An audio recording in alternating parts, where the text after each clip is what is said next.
Кыргызстан өңдүү чакан мамлекеттер гана эмес, экономикасы өнүккөн АКШ менен Кытай деле инвестор тартууга ашыгат.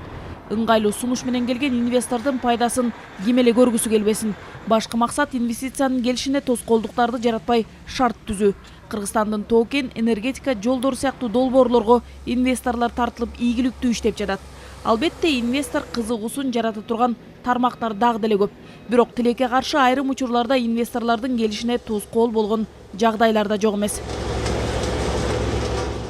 Буга байланыштуу инвестицияларды алдыга жылдыруу жана коргоо боюнча агенттиги абалдан чыгуунун жолу катары шаарлар өнүгүү борборлору боюнча инвестициялык лотторду киргизүү сунушун демилгелеп жатат.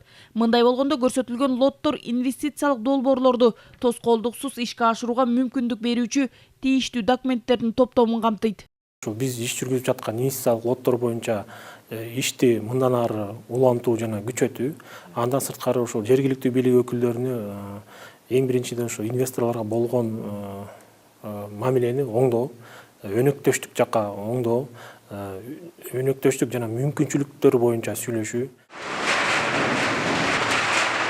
Мындан улам өкмөт башчы өлкө экономикасына инвестицияларды тартуу үчүн шарттарды түзүү боюнча ишти күчтөндүрүү, ошондой эле инвестициялардын келүүсүнө карай тоскоолдуктарды жоюу боюнча чараларды жандандырууну талап кылды.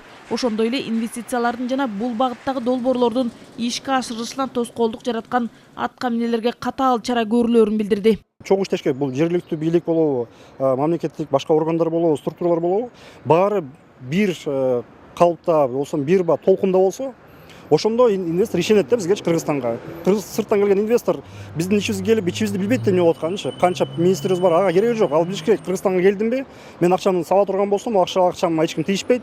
Мыйзамдар, мен барып атканда мыйзамдар өзгөрбөйт. Мен тапкан акчамды кайра артка алып чыгып кетем деген үч нерсе бар да. Ошо үчөөнө ишенсе келет инвестор.